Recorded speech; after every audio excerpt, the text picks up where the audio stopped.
श्री कपिल भगवान कह रहे हैं माता देवहूति से किस प्रकार इस संसार में आते ही जीव की ज्ञान शक्ति नष्ट होती है, माया के अधीन होकर देह को ही नित्य मानने लगता है, अर्थात देहाभिमान रूप अज्ञान दशा को प्राप्त होता है और उस अज्ञान दशा को प्राप्त होकर बार बार अनेक अनेक प्रकार के कष्ट उठाता है। तो भगवान कह रहे हैं कि वैसे तो दुस्संग सर्वथैव त्याज्य,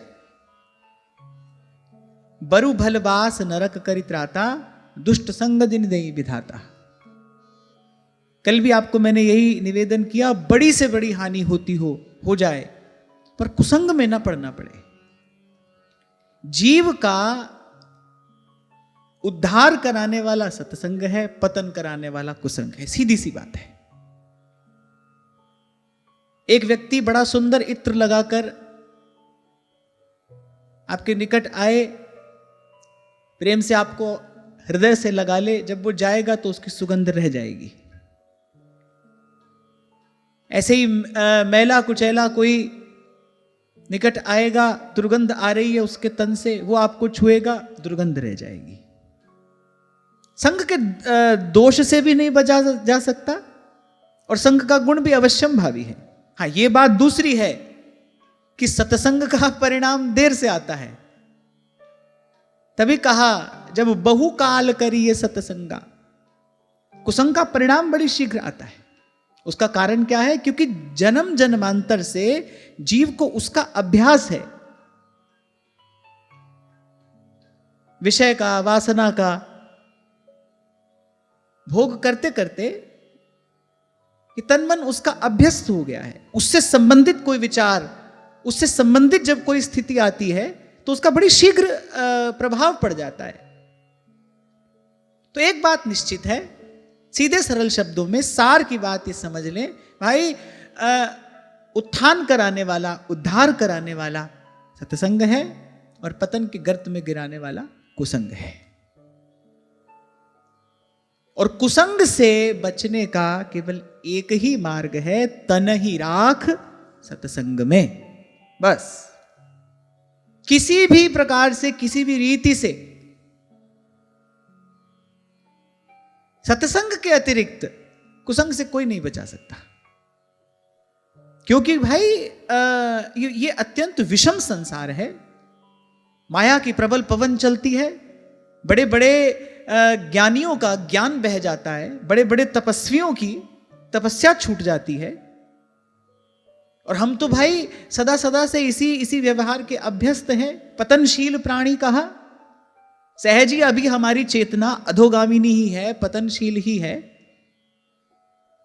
एक ही युक्ति है, तन ही राख सत्संग में। आपको एक छोटा सा उदाहरण मैंने दिया था, आपको स्मरण हो कि जब जेठ का महीना होता है ना, तो आपको घर के बगीचे को बार बार सींचना पड़ता है, क्योंकि भयंकर ताप होता है सूर्य का, बड़ी जल्दी भूमि सूख जाती है।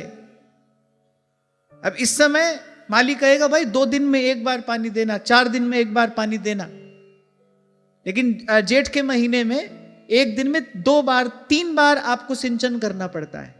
क्यों? क्योंकि ताप अधिक है। अब इस समय भाई कली केवल मलमूल मलिना, पाप पयोनिधि जनमन मीना। पाप का ताप अधिक है ना, ये जो समय है, ये जो युग है, पाप का ताप है, अधिक है, भयंकर है, प्रबल है। तो इसलिए भजन जल सो सींचो करे, आगे क्या कहते हैं? कह रहे बारंबार बारंबार उसका सिंचन करते रहना पड़ेगा। इसीलिए महाप्रभु ने कहा तन ही राख सत्संग में। इसको तो सत्संग में ही रखना, तन ही राख सत्संग में, इसको सत्संग में ही डुबो कर रखना।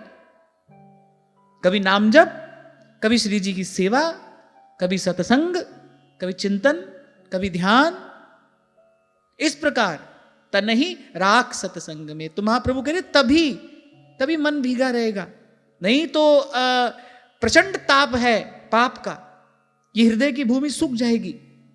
और सूखी भूमि बीज ग्रहण करने के योग्य नहीं होती। यदि हृदय की भूमि सूख गई, सद्विचार कान में भी पड़ेगा तो उसका कोई प्रभाव नहीं पड़ेगा, आप उससे कुछ सीख नहीं पाएंगे, कुछ समझ ही नहीं पाएंगे। बहुत बार ऐसा होता है, व्यक्ति सुनता है समझता कहां, क्योंकि सुनने और समझने के बीच में एक कार्य है। क्या? सुनने और समझने के बीच में एक क्रिया और है, सोचना। यदि सद्विचार का ग्रहण ही नहीं हुआ तो उसका चिंतन कैसे होगा, और चिंतन ही नहीं हुआ, मनन ही नहीं हुआ तो उसका धारण कैसे होगा।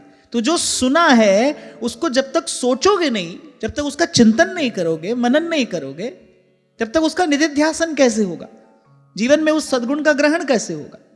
इसलिए तन ही राख सतसंग में, मन ही प्रेम रस भे। महापुरुष बड़े थोड़े में गंभीर बात कहते हैं, उनकी बात को बुद्धिमान व्यक्ति ही समझ पाता है। महापुरुषों की वाणी का ये सद्गुण होता है, अपार अर्थ होता है पर अक्षर थोड़े होते हैं, थोड़े में समझना पड़ता है। तभी श्री ध्रुवदास जी ने कहा कि बाकी सब ठीक है पर या में प्रमाद ना करे, रसिकन को संग करे निस दिन। अच्छा, हर दिन भी नहीं कहा, कह रहे रसिकन को संग करे निस दिन। निस दिन माने दिन रात, अहरनिश साधु संगति करूं अनु दिन राती। तात्पर्य क्या है? तन ही राख सत्संग में। यहां भगवान ने कहा भाई जीव का पतन कराने वाला कुसंग है, और कुसंग से केवल सत्संग बचा सकता है, जब तब साधु तारसी। खैर यहां भगवान ने कहा किस प्रकार पहले बाल्यावस्था में जीव कष्ट पाता है, फिर कौमार और पौगंड अवस्थाओं के दुख भोगता है, और जैसे ही युवावस्था में प्रवेश करता है फिर एक कुसंग मिल जाता है, क्योंकि उस समय शक्ति अधिक होती है ना, उस समय शक्ति अधिक होती है, उस शक्ति का एक उन्माद होता है। और उस समय यदि पूर्व के पाप से कुसंग मिल जाए, बोले फिर तो जीवन नष्ट हुआ ही समझो। तो भगवान ने कहा भाई कुसंग से बचे। इस प्रसंग का तात्पर्य यही है, कुसंग से बचे। और उसमें भी एक बात भगवान कह रहे हैं, न तथास्य भवेन मोहो बंधश्चान्य प्रसंगतः, योषित संगाद्यथा पुंसो यथा तत्संगी संगतः।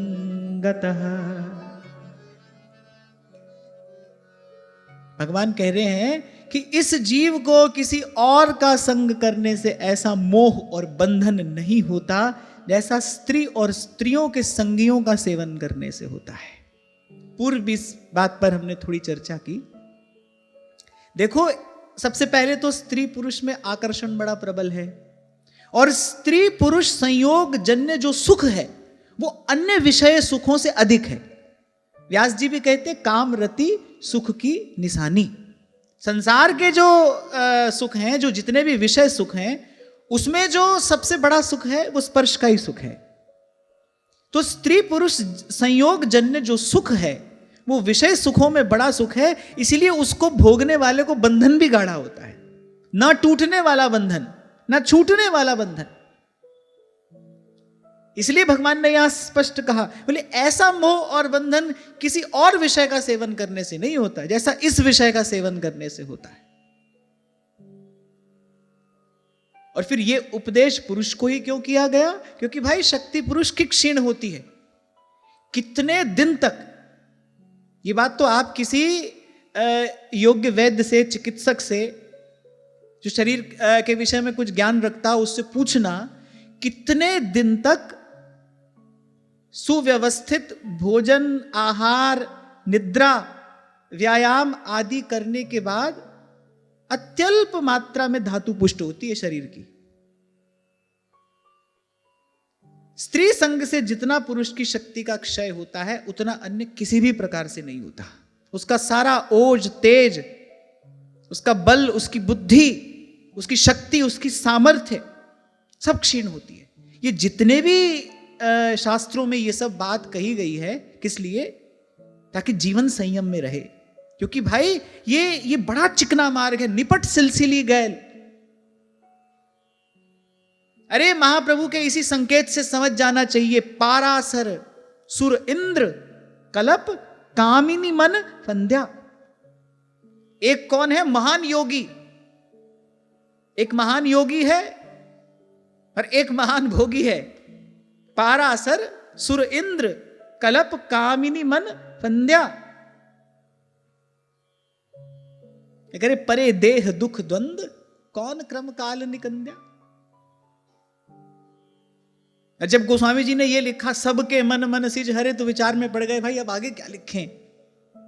सोरठा लिख रहे थे रहा न काहू धीर सबके मन मन सिज हरे, अब क्या लिखें? तो जही राखे रघुवीर ते उबरे ते ही काल महा। और जब गोस्वामी जी कह रहे हैं ना जही राखे रघुवीर, तो भाई इस काम वासना से बचाने वाली भगवान की नाम उपासना है। काम से बचाने वाला नाम है, वासना से बचाने वाली उपासना है। काम वासना से बचाने वाली नाम की उपासना है। फिर एक बात निश्चित जान लेनी चाहिए, यह पतन का मार्ग है। नाथ नरक के पंथ सब परिहरि रघुवीर ही भजहु भजहि जहि संत। क्योंकि विचारणीय बात है ना।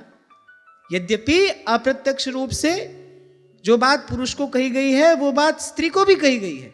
जैसे पुरुष को परस्त्री के सेवन से बचने के लिए कहा गया है, वैसे स्त्री धर्म तो और खांडे की धार जैसा है,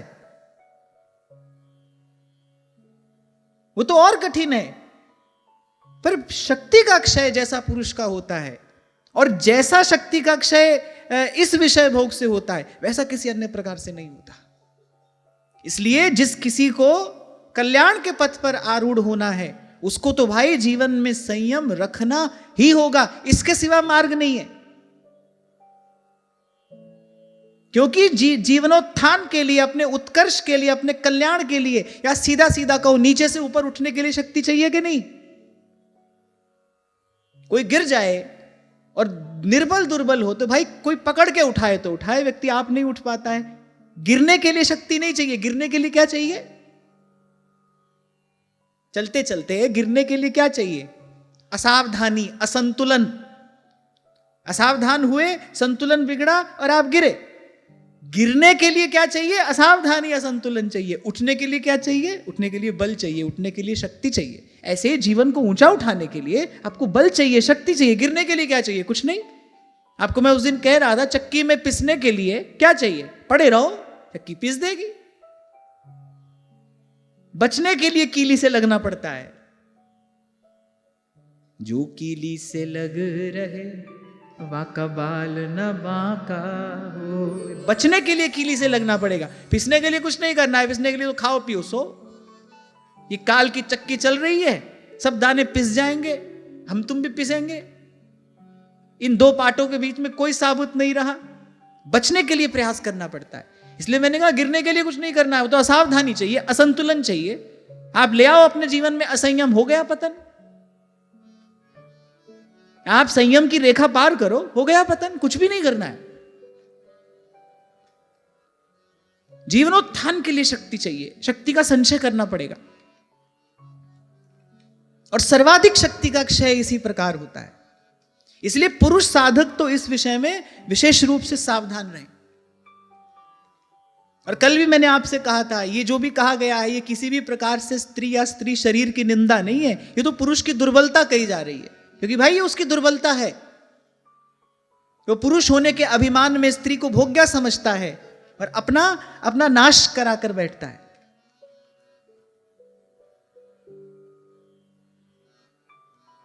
आगे भगवान कहते हैं, संगम न कुर्यात् प्रमदासु जातु योगस्य पारं परमारुरुक्षुः मत्सेवया प्रतिलब्धात्मलाभो वदन्ति या निरयद्वारमस्य।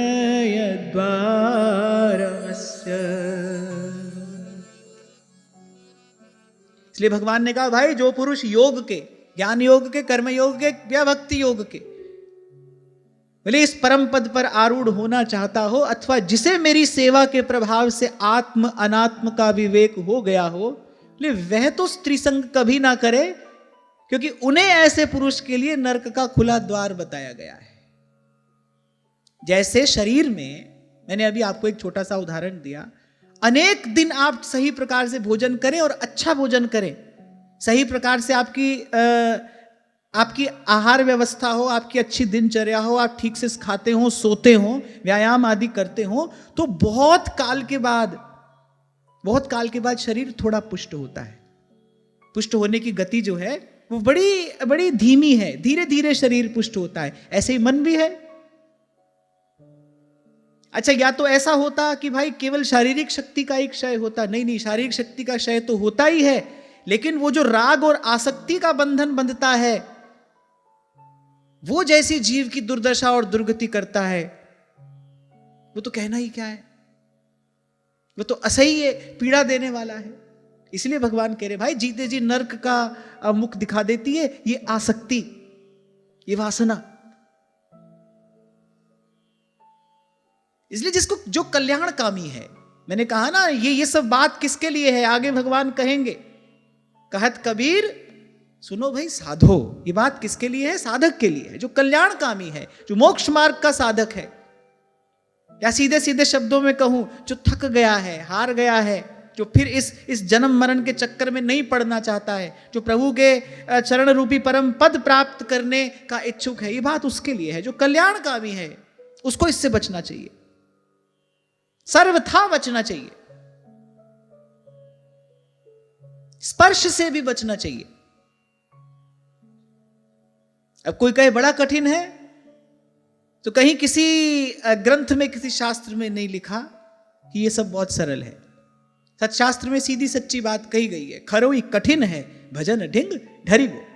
लेकिन मैंने आपसे एक बात और कही थी कि कठिन से घबराइए मत, प्रभु आपके साथ हैं।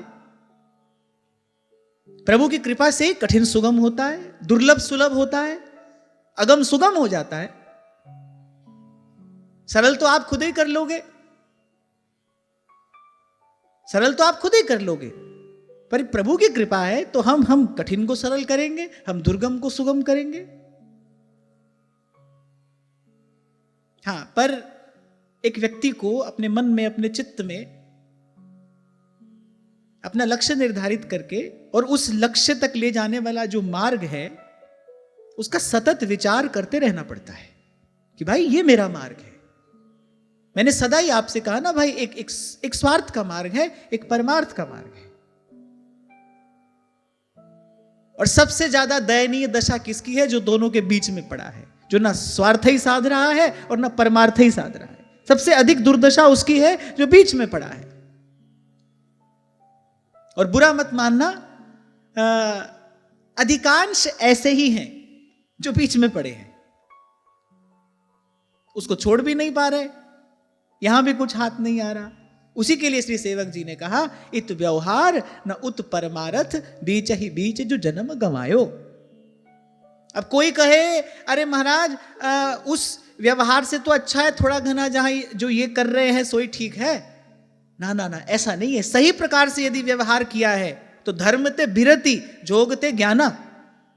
यदि सही प्रकार से अपने कर्तव्य कर्म का ही पालन किया है, फिर उसके फलस्वरूप भी तो अंतःकरण शुद्ध होगा। पर यहां तो कुछ भी नहीं किया, ना तो ठीक से व्यवहार किया, घर भी छोड़कर आ गए, जो घर परिवार के प्रति कर्तव्य था वो भी छोड़ दिया। यहां पर आकर भी जिस रीति से रहना चाहिए था उस रीति से रहे नहीं, जिस रीति से भजन करना चाहिए था उस रीति से भजन किया नहीं। इसको कहते हैं ना, इत व्यवहार ना उत परमारथ, और बीच ही बीच जो जन्म गमायो।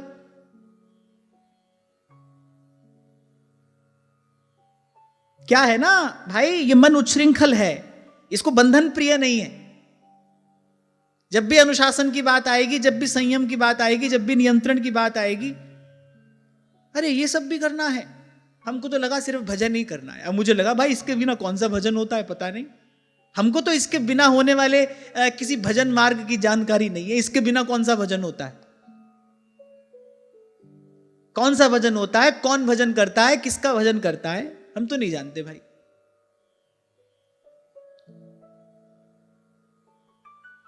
एक बार जाकर इस बात का विचार करना। घर से भी भाग कर आए, घर छोड़ दिया। मैंने आपसे कहा था ना, ये जो छोड़ देना है, इस विचार में थोड़ा सुख प्रतीत होता है। भाई अब सब छोड़ दिया, किसके लिए छोड़ा? वहां भी सब छोड़ दिया, अपने कर्तव्य का पालन नहीं किया। और कर्तव्य पालन कठिन होता ही है भाई। अभी कुछ दिन पहले मैंने आपको एक उदाहरण दिया था, चंदन की लकड़ी को खुरदरे पत्थर पर ही घिसा जाता है। जीवन की सुवास उसी प्रकार प्रकट होती है, चिकने पत्थर पर नहीं घिसी जाती है लकड़ी। स्वर्ण को यदि आभूषण बनना है तो उसे एक प्रक्रिया से होना पड़ता है। मिट्टी को पात्र बनना है तो कुचली जाती है पहले मिट्टी कुम्हार के पांव में, फिर चाक पर चढ़ाता है, ठोकता है, पीटता है, फिर अग्नि में तपाता है, तब वो मिट्टी पात्र बनती है। प्रकृति तो आपको सिखाती है कि देखो, आकार लेने में संघर्ष करना पड़ता है, सृजन से पहले पीड़ा है। 9 मास माता बालक को गर्भ में रखती है, असह्य पीड़ा सहती है। तो सृजन से पहले पीड़ा है। अच्छा, उससे भागकर आ गए, यहां भजन करेंगे। अरे आ गए, चलो आ गए, फिर कम से कम यहां तो जिस रहनी से रहना चाहिए उस रहनी से रहो ना। वो भी नहीं किया, वहां से आ गए, अब मनमाना आचरण है, अब उच्छृंखल आचरण है। तो सबसे अधिक दुर्दशा अगर किसी की है तो वो यहां बीच में पड़े, बीच में खड़े व्यक्ति की है। अब देखना भाई, बीच में ना खड़े रहना, बीच में ना खड़े रहना। मानव जन अमोलक पाकर, मानव जन अमोलक पाकर, उत्तम करिए कमाए, हरि नाम सुखदायक। श्री गीता जी में भगवान ने अर्जुन से कर्म संन्यास और कर्म योग दोनों ही कहा। भगवान ने कहा कि अर्जुन, कल्याण के दोनों ही मार्ग हैं, कर्म संन्यास भी, कर्म योग भी, परंतु भगवान ने कहा परंतु कर्म योग मुझे अधिक प्रिय है। एक है कि जीवन केवल अपने ही काम आया, एक है जीवन सबके काम आया। भगवान ने कहा कर्म योग अधिक प्रिय है। कहने का मेरा तात्पर्य केवल इतना है, अपने कर्तव्य कर्म से बचकर भागो नहीं। तुम्हारा आगे जो मार्ग है वहां भी अनेक अनेक अवरोध हैं, और मुझे लगता है कि निष्काम भाव से किए गए कर्तव्य पालन से बड़ी और कोई तपस्या नहीं है। आपने निष्काम भाव से अपने कर्तव्य का पालन किया है, इससे बड़ी कोई तपस्या नहीं है भाई। ये बड़ी तपस्या है, सबसे बड़ी तपस्या, जब आपने केवल प्रभु की ओर देखते हुए अपना कर्तव्य पालन किया। आपने निष्काम मति से कर्तव्य पालन रूपी ये यज्ञ नित्य संपादित किया, इससे बड़ी कोई तपस्या नहीं है भाई। आपका हर मार्ग खुल जाता है इस तप के प्रभाव से, प्रसाद से। एक बार करके तो देखो। और फिर यदि आ गए हो छोड़कर, कहते हो हम छोड़कर आ गए हैं, आ गए हो यदि सब छोड़कर, तो फिर जी मार्ग सब संत गया छे, वी मार्ग में जास्या, मेरो मन लाग्यो हरि जी सू, अब ना रहूंगी मैं अटकी, मेरो मन लाग्यो हरि जी सो, अब ना रहूंगी मैं अटकी। तो पुरुष साधक ये बात बहुत ध्यान से सुने, और माताएं बहनें उससे अधिक ध्यान से सुने। भगवान ने दोनों को ही उपदेश किया है, एक को प्रत्यक्ष रूप से कहा है, एक को अप्रत्यक्ष रूप से कहा है, पर उपदेश दोनों के लिए ही है। क्योंकि भगवान कहते हैं भाई, ये जो विषय का सुख, जो सुख प्रतीत होता है, सुख है नहीं। भगवान ने उदाहरण दिया है, बोले कैसा है, जैसे तिनकों से ढका हुआ कुआं होता है ना, कहीं बड़ा गहरा कुआं हो, ऊपर से तिनके से ढका हो, व्यक्ति बड़ी मौज में चलता जा रहा है, पांव पड़ा और गया। तो भगवान ने कहा ये बस ऐसे ही तिनकों से ढका हुआ कुआं है भाई, इससे बच के रहना। तभी कबीर कहते हैं, रे मन संभल संभल पग धरिए।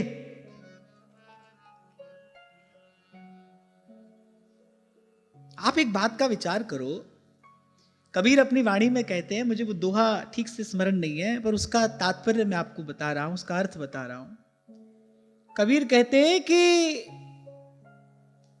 जहां किसी स्त्री का मृतदेह जलाया गया हो, कबीर साधक से कहते बोले वहां न जाना, बोले उड़कर यदि उसकी राख भी लग गई तो तेरे मन में विकार उत्पन्न हो जाएगा, ऐसी बात कबीर कहते हैं। आप देखो कितना सावधान किया है महापुरुषों ने, कोई तो कारण होगा, उसका कोई तो प्रयोजन होगा। ऐसी ऐसी कठिन, ऐसी कठोर बातें महापुरुष कहते हैं। व्यास जी कहते हैं, बोले ये नांगी तरवार हरि भेटन जो जाइए बीच ही ले हमार।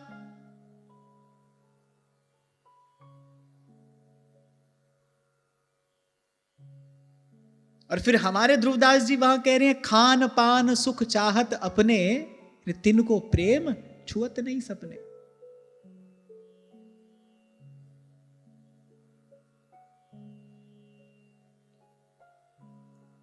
इसलिए जब कोई ये कहता है ना आपसे 2 मिनट एकांत में मिलना है, आपकी बात ही बता रही है कि आपके विचार में कोई विकार है। साधु से क्यों मिलना होता है एकांत में? हमसे किसी को एकांत में क्यों मिलना है भाई? किस लिए मिलना है? अब उस दिन भी जो मैंने पढ़ा मुझे कुछ अच्छा नहीं लगा, उसमें ऐसी कोई बात लिखी थी। हमसे क्यों मिलना है एकांत में? लो यहां बैठे सब है सभा हरिजू की, कौन बड़ों को छोट। यहां हम आकर बैठे, हमसे जो पूछना है पूछो, सबके सामने आपको उत्तर देंगे।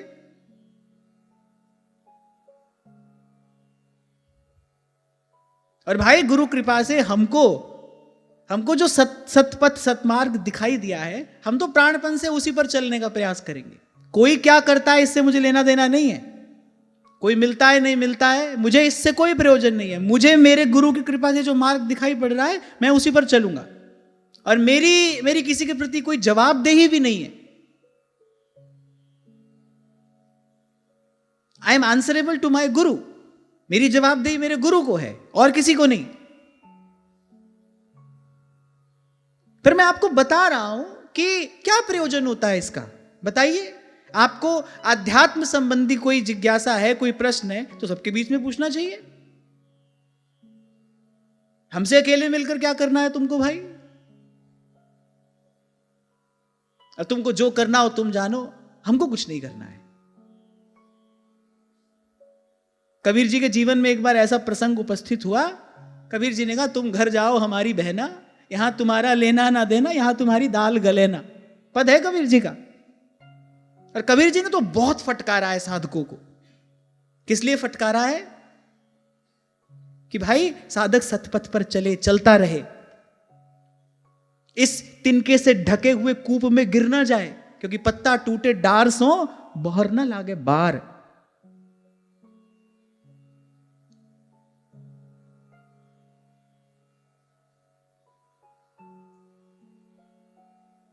और फिर यहां भगवान इतना सावधान कर रहे हैं, भगवान की बात भी जो ना सुने ना माने, उसका तो कल्याण करेगा ही कौन भाई? उसका कल्याण कौन करेगा, कैसे करेगा? जो भगवान की बात सुनकर भी ना माने। और हम यहां आ रहे हैं कहने के लिए, आप यहां आ रहे हो नित्य सुनने के लिए। ये कहना सुनना इसीलिए तो है कि सोचें समझें और करें। किस लिए है ये?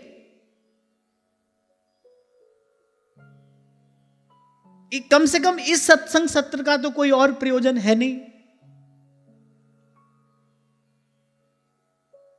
कोई कहानी मुझे आपको सुनानी नहीं है।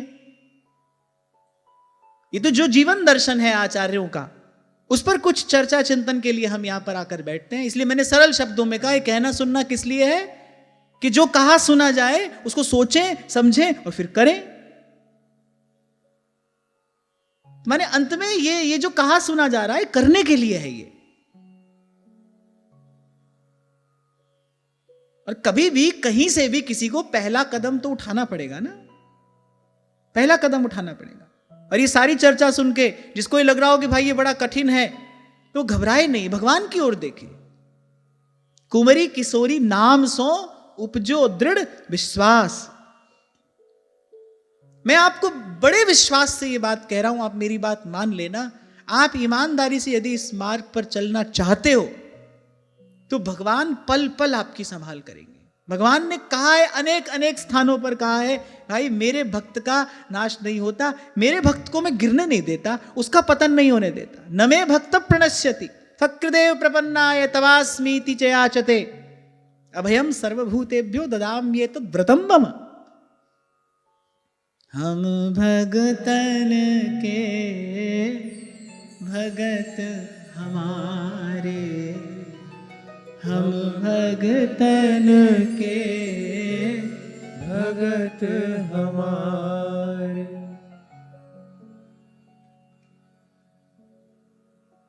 तो देखना भाई हमारे पात्र में कहीं ये छिद्र ना हो, और यदि है तो उसको शीघ्रातिशीघ्र भरने का प्रयास करना। वासना का छिद्र उपासना से भरता है, इसलिए मैंने कहा काम वासना से मुक्त होने का उपाय है नामोपासना। राम नाम मणिदीप धर, जीभ दे हरि द्वार। तुलसी भीतर बाहरों, जो चाहसी उजियार, जो चाहसी उजियार। दो कारण होता है प्रबल काम वासना का, पूर्व का संस्कार, और पूर्व के संस्कार के कारण ही जीव कुसंग में पड़ता है। पूर्व का संस्कार और कुसंग। नामोपासना दोनों से बचाएगी। नाम जपते जपते धीरे धीरे बुद्धि शुद्ध होगी।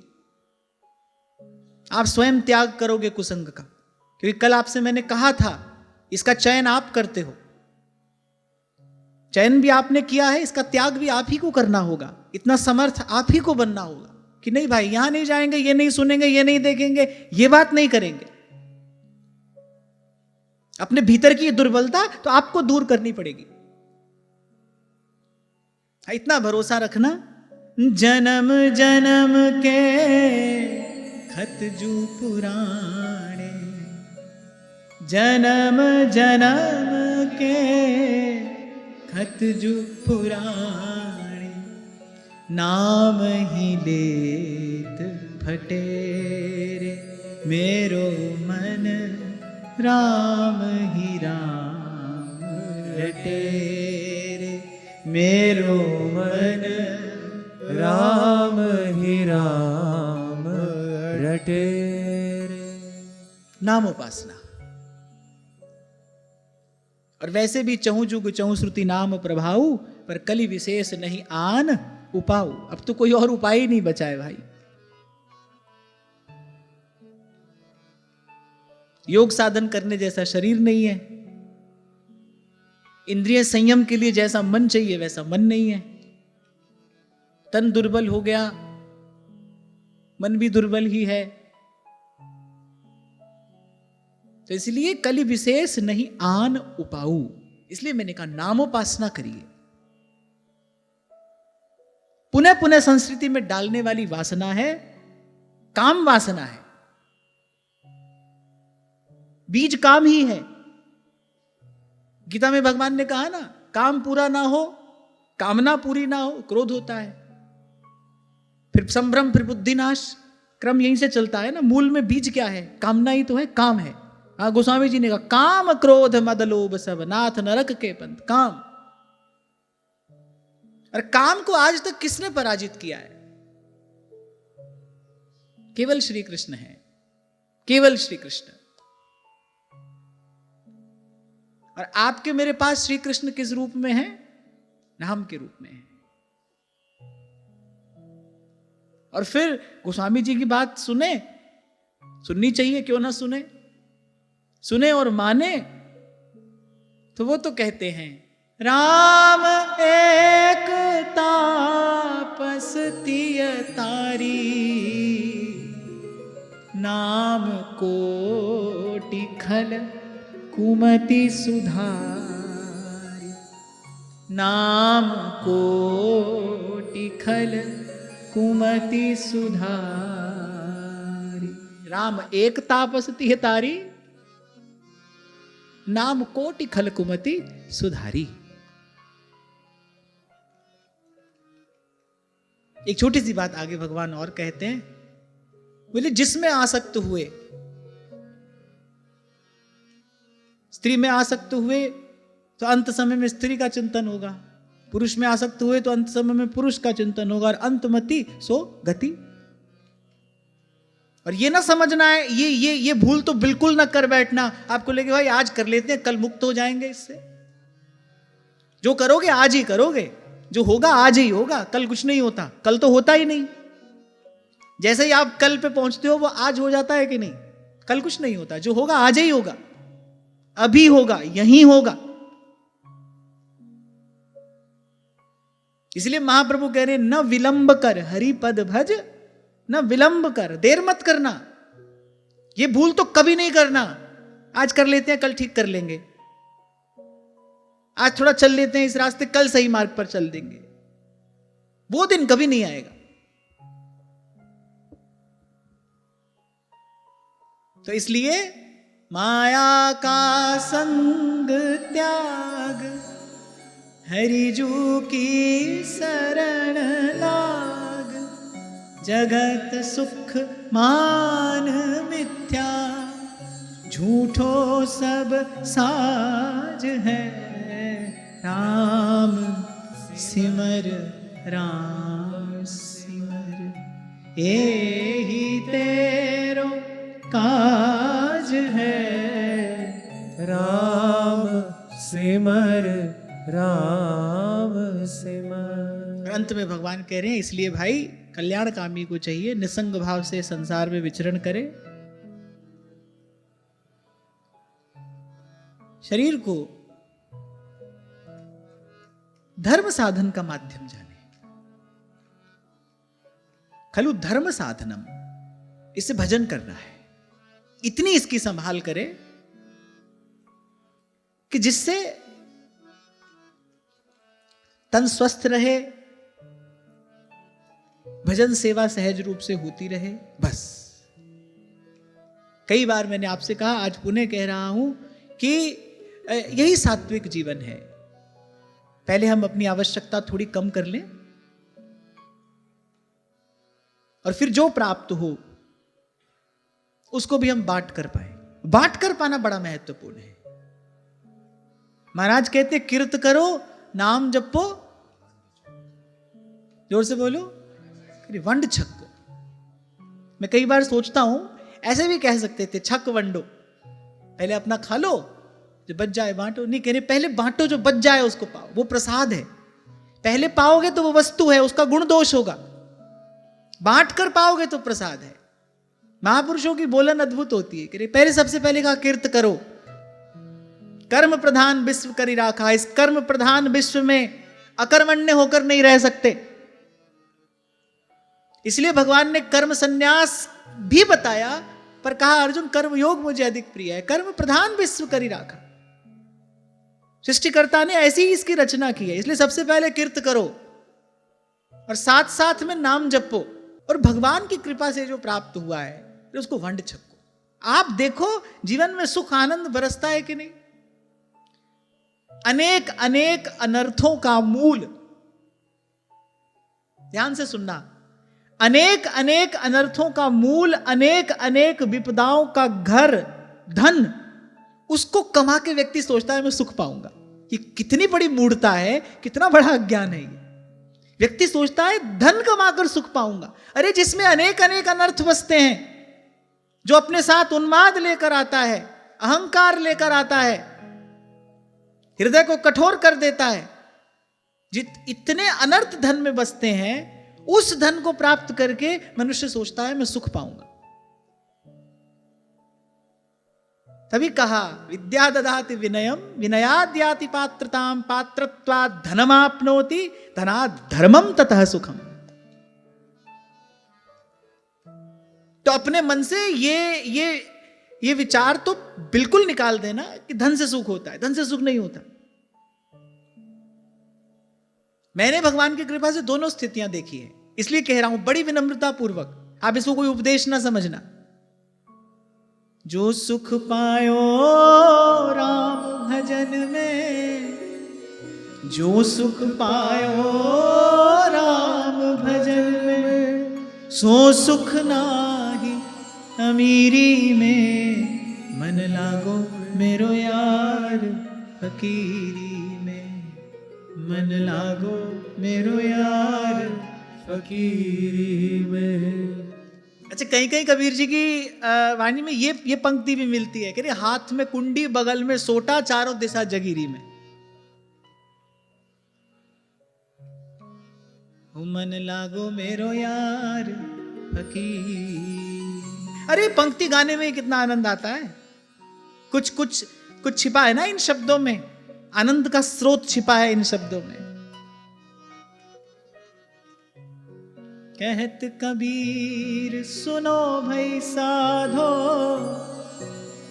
कबीर सुनो भाई साधो, साहेब मिले सबूरी में। और यहां कबीर जिस साहेब की बात कर रहे हैं वो आनंद स्वरूप भगवान है। भगवान ज्ञान स्वरूप भी हैं, भगवान सत्य स्वरूप भी है, भगवान आनंद स्वरूप भी हैं। सत्यम ज्ञानम अनंतम ब्रह्म, सत्यम ज्ञानम आनंदम ब्रह्म। कहत कबीर सुनो भाई साधो, कहत कबीर सुनो भाई साधो, कहत कबीर सुनो भाई साधो, कहत कबीर सुनो भाई साधो, साहेब मिले सबूरी में।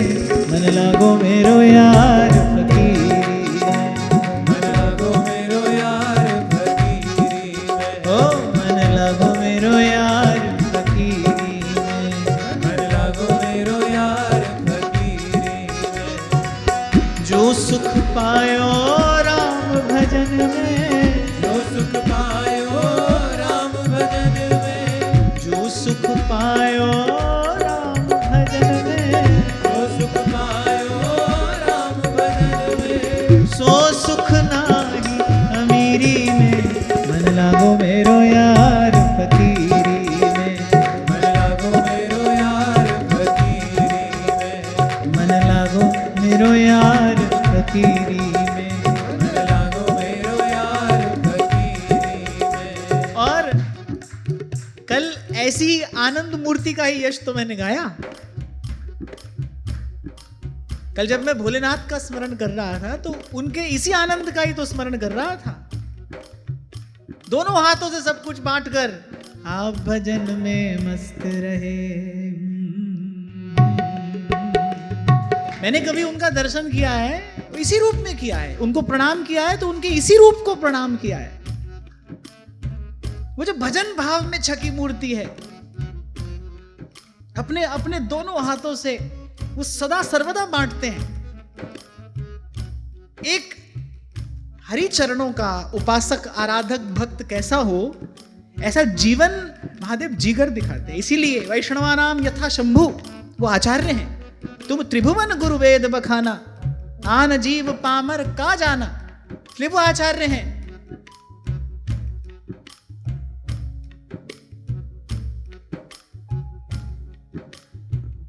इसी मूर्ति का दर्शन करके आनंद होता है। आपको भी जो आनंद हो रहा है वो भजनानंद में डूबे महादेव का ध्यान करके ही हो रहा है। अब भाई महादेव की अनेक अनेक मूर्तियां हैं, हम सबको प्रणाम करते हैं, लेकिन जो मन रीझता है वो इस मूर्ति के सन्मुख रीझता है। अपने तन पे वस्त्र न रखा,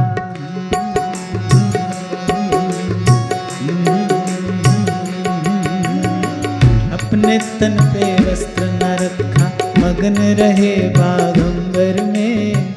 अपने तन पे वस्त्र न रखा, मगन रहे बागंबर में। ऐसे दीन दयालु मेरे बाबा, भरे खजाना पल भर में। धन धन भोलानाथ बांट दिए तीन लोक एक पल भर में। धन धन भोलानाथ बांट दिए तीन लोक एक पल भर में। ऐसे दीन दयालु मेरे बाबा, भरे खजाना पल भर में। ऐसे दीन दयालु मेरे बाबा, भरे खजाना पल भर में। इसको कहते हैं कीर्त करो नाम जपो और वंड छक्को। ऐसी मूर्ति।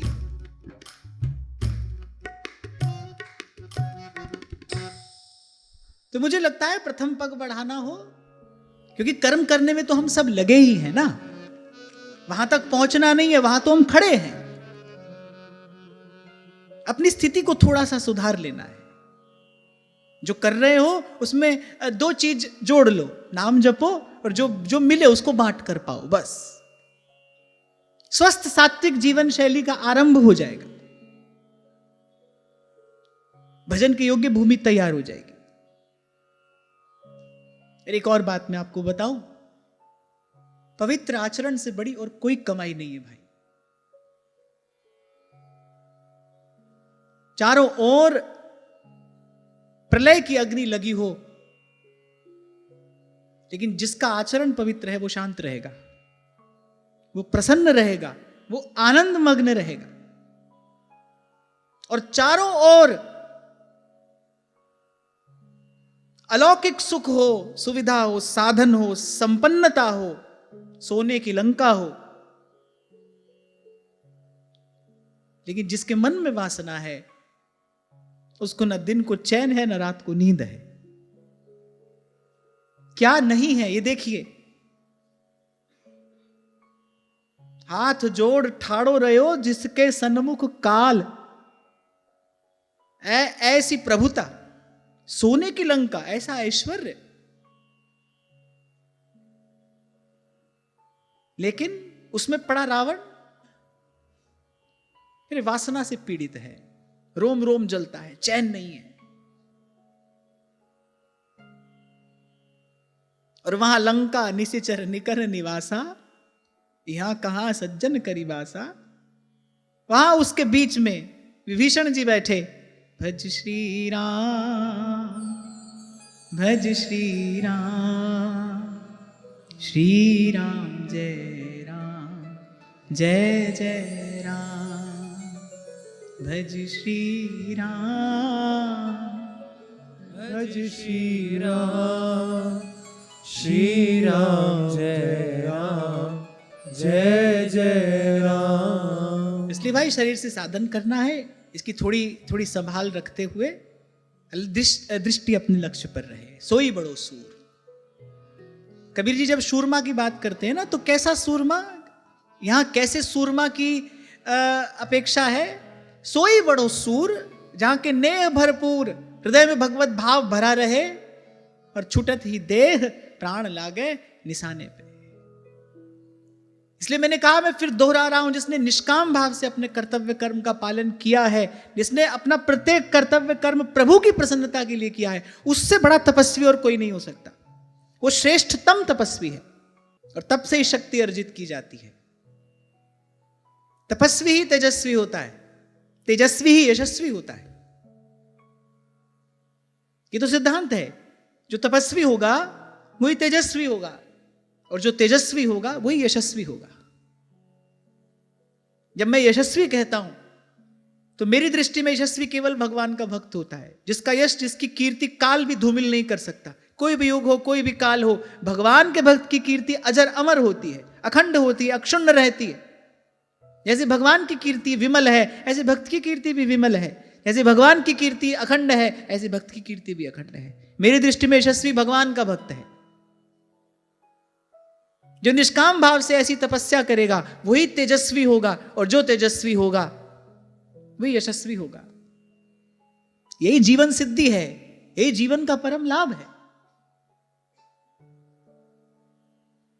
और फिर आगे भगवान ने कहा, माता, अनेक अनेक प्रकार के सकाम यज्ञ अनुष्ठान आदि भी हैं, जो उच्च उच्च देवलोकों की, भोग लोकों की प्राप्ति कराने वाले हैं।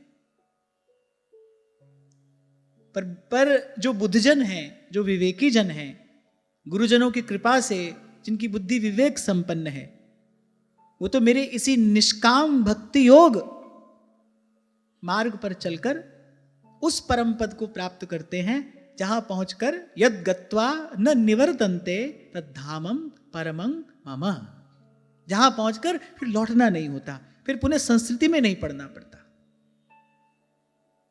देखो, भक्त जब आता है ना, जब भगवान के भेजे भक्त आता है, तो वो माया और काल के बंधन में बंधा हुआ नहीं होता। उसको कर्म का बंधन नहीं व्यापता, उसको भगवान की माया नहीं व्यापती। भगवान अपनी इच्छा से संसार में 100 बार भेजे, खूब भेजे। भगवान के सेवक ही हैं भाई, भगवान की सेवा में ही रहना है। जहां रहकर सेवा प्रभु कराएंगे वहां रहकर प्रभु की सेवा करेंगे। पर एक बार पहले बुद्धि स्थिर हो जाए, एक बार पहले प्रभु के चरणों की प्राप्ति हो जाए। भक्त को तो इस बात की चिंता नहीं है ना भगवान कहां रखें, प्रभु जहां आप रखेंगे वहां हम रहेंगे। यत्र यत्र मम जन्म कर्म, बस कृपा आपकी इतनी हो, आपका स्मरण बना रहे, हमारी गतिमति आपके चरणों में हो। बस एक बार तो लक्ष्य यही है, वहां पहुंचना है, यहां पहुंचकर लौटना नहीं होता। भगवान का भक्त तो प्रकट होता है संसार में, प्रभु के नाम रूप लीला की खुशबू फैलाकर और प्रभु के चरणों में वापस पहुंच जाता है। उसकी जीवन यात्रा हमारे जैसी नहीं होती। मैं फिर कह रहा हूं, वो माया और काल के बंधन में बंधा हुआ नहीं आता, तो भगवान का भक्त है, तो भगवान का है, वो तो भगवान का है, भगवान से है, भगवान में है। नारद जी तो कह रहे तस्मिन तज्जने भेदाभावात, उसमें और भगवान में कोई भेद नहीं है। और संत तो और एक पग आगे जाते हैं, वो कहते हैं कि दास में ठाकुर और ठाकुर में दास, ठाकुर है दूर और दास है पास। भाई हमारे पास तो भगवान का भक्त है, हम तो इसी का दर्शन करते हैं, इसी की वाणी सुनते हैं, इसी की कृपा से सद्मार्ग पर चले हैं, इसी की कृपा से चलेंगे, इसी की कृपा से पहुंचेंगे। इसलिए व्यास बड़े हरि के जना, कियो बड़ो उपकार, हरि शोधन हृदय दियो, छुड़ा दियो संसार, बड़े हरि के जना, बड़े हरि के जना, बड़े हरि के जना, बड़े हरि के जना।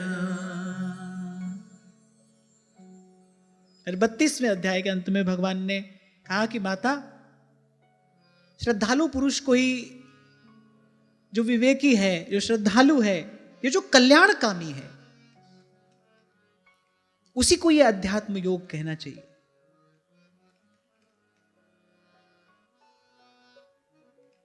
अनेक अनेक स्थानों पर अधिकारी की बात की गई है। हमारे यहां भी ध्रुवदास जी कहते हैं ना, पिए प्यारी गो प्रेम रस सकई तो मन में राख। सिद्धांत में ध्रुवदास जी ने कहा, बोले अनधिकारी सो जो रस की बात कहे, फिर उसके पल्ले तो कुछ पड़ेगा नहीं। बोले रस आपते जाए, अंतर परे, निस्संदेह। जब निस्संदेह कहते हैं तो मान लो कि ऐसा होगा ही होगा, इसमें कोई संदेह ना करना। अनधिकारी से रस की बात करोगे, बोले उसके पल्ले तो कुछ नहीं पड़ेगा, उसको कुछ मिलेगा नहीं, बोले तुम्हारे हृदय से रस चला जाएगा। फिर अंतर परे, यहां भी भगवान उसी प्रकार कह रहे हैं कि माता इसको सुनाना, इसको नहीं सुनाना, इससे ये बात कहनी चाहिए, इससे नहीं कहनी चाहिए। अब आज देखते हैं तो बड़ा आश्चर्य होता है। एक तो सबको कहना है, एक तो सबसे बड़ी परेशानी है सबको कहना है, और फिर दूसरी बात है सबसे कहना है। सबको कहना है, सबसे कहना है, सबको सबको ही कहना है, और तीसरी बात सबको सब कुछ कहना है। ये और बड़ी विडंबना है। पहली बात तो सबको बोलना है, दूसरी बात सबसे बोलना है। कोई इस बात का विचार नहीं है भाई इस ज्ञान का अधिकारी कौन है कौन नहीं है। बस बोलो, तुम सुनो, खींच खींच कर लाओ, बैठाओ, बढ़िया भंडारा बनाओ, सुनने वाले आएंगे, श्रोता आएंगे। तभी मैं आपको उस दिन कह रहा था, भाई पहले ऐसा नहीं था, ऐसे हर चौक चौराहे पर एक ज्ञान की दुकान नहीं खुली थी, सब अपना अपना ज्ञान छांट रहे हैं। हमको बोले बिना चैन ही नहीं है, क्या करें। ज्यादा दिन रहा नहीं जाता, 2-4-5 दिन बीच में थोड़ा शांत होते हैं, फिर चले आते हैं। सबको कहना है, और सबसे कहना है और फिर सब कुछ कहना है। बताओ हो रहा है कि ये नहीं हो रहा है? यही हो रहा है ना। सब बोल रहे हैं, सब सुन रहे हैं और सब कुछ बोल रहे हैं। इसी दुर्व्याख्या के कारण सनातन धर्म की चेतना मूर्छित प्राय हुई है, इसी दुर्व्याख्या के कारण। एक बात तो मैंने आपसे कही थी, क्योंकि आप शास्त्र की भाषा नहीं जानते, इसीलिए सुनाने वाला मनमानी व्याख्या आपको सुनाता है, आपको वो मानना पड़ता है। क्यों? क्योंकि आप तो भाषा जानते नहीं, आप तो पढ़ नहीं सकते, और वो आपकी ये दुर्बलता जानता है। वो ये जानता है भाई इनको मैं जो सुनाऊंगा इनको मानना पड़ेगा। कहीं भी किसी भी शास्त्र में क्या भगवान का भय दिखाया गया है? नहीं। भयभीत तो पाप से होना चाहिए,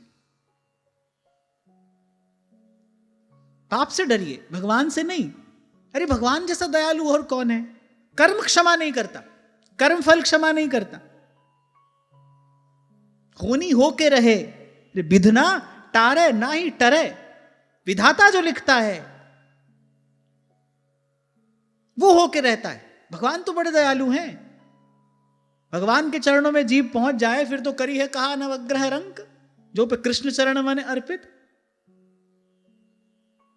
फिर तो सूरदास जी कहते हैं जाको मनमोहन अंग करे, अरे वहां को केस खसे नहीं सिरते जो जग बैर भरे। फिर तो ठाकुर जी कह रहे भाई करने वाला कर लो। एक और बात मैं आपको बताऊं, ये बात मैं श्री कृष्ण की बता रहा हूं आपसे, भाई हमारी जान पहचान तो थोड़ी उन्हीं से है, और तो किसी को हम जानते नहीं, पहचानते नहीं, और किसी का स्वभाव क्या है कैसा है मैं तो जानता नहीं। उनका स्वभाव ऐसा है, वो ये कहते हैं भाई मैं कभी ये वचन नहीं दूंगा कि तूफान नहीं आएगा। श्री कृष्ण के भक्त को यह बात जाननी चाहिए। वो कहते हैं भाई मैं ये वचन कभी नहीं दूंगा कि तूफान नहीं आएगा, फिर मैं ये विश्वास दिलाता हूं तेरी कश्ती नहीं डूबेगी। अब आता हो तूफान तो आता रहे, मैं ये विश्वास दिलाता हूं कश्ती नहीं डूबेगी। भगवान का भक्त डूबता नहीं, तूफान तो आता है।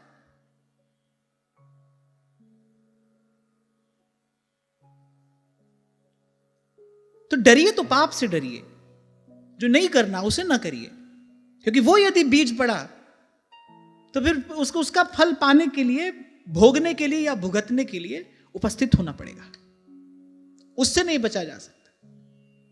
लेकिन ये सब क्यों हुआ? ये इतना मतिभ्रम समाज में क्यों है?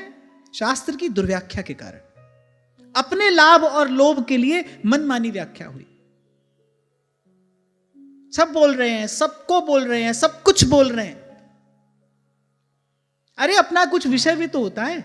अब मुझे कोई कहे कि आप तंत्र मंत्र पर थोड़ा प्रवचन कर दीजिए, अब भाई जब वो मेरा विषय नहीं है, उस विषय में मेरा कोई चिंतन ही नहीं है, मैं जो भी उस पर बोलूंगा वो ऑथेंटिकेटेड नहीं होगा, माने वो मान्य नहीं होगा, उसका कोई लाभ नहीं है। तो ऐसे ही अपना एक विषय होता है और विषय के अनुकूल अनुरूप अपना एक चिंतन मनन होता है, उसके बाद ही तो कुछ कहना चाहिए।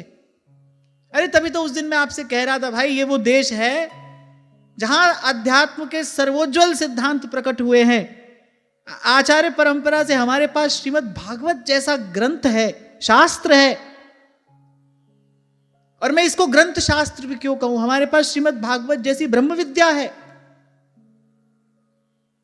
और इसी देश में आप देखो, गुरु बनने के लिए कोई योग्यता नहीं चाहिए भाई, यहां पर कोई पूछने नहीं आएगा आपसे।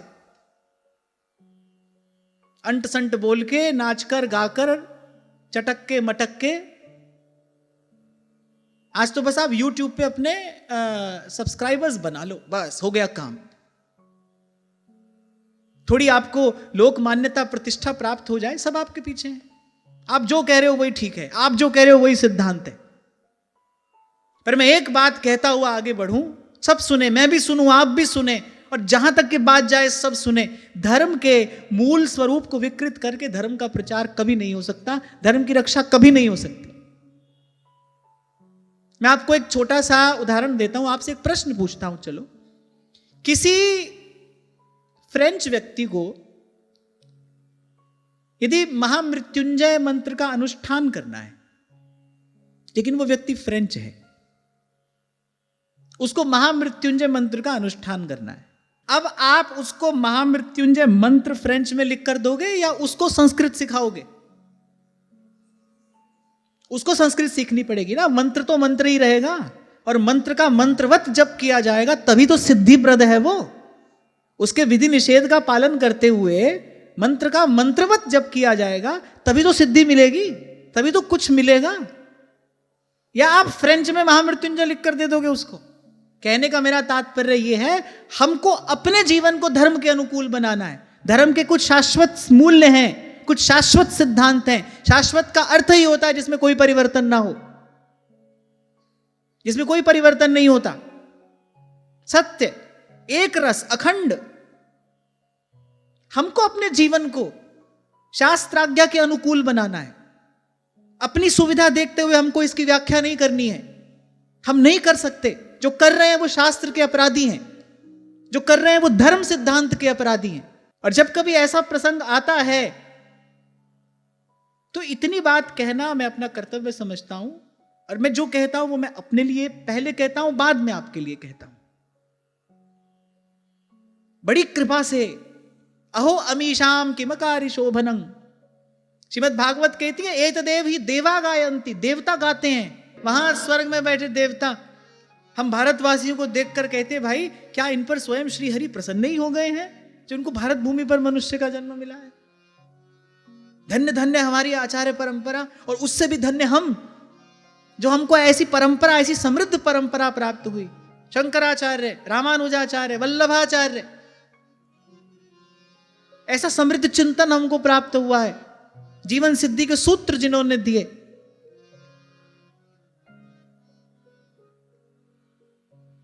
क्या मनुष्य देवता हो सकता है? अरे देवताओं से श्रेष्ठ हो सकता है। देवता उसके आगे आके नत हो, वो ऐसी सामर्थ्य, ऐसी योग्यता, ऐसी उपलब्धि प्राप्त कर सकता है।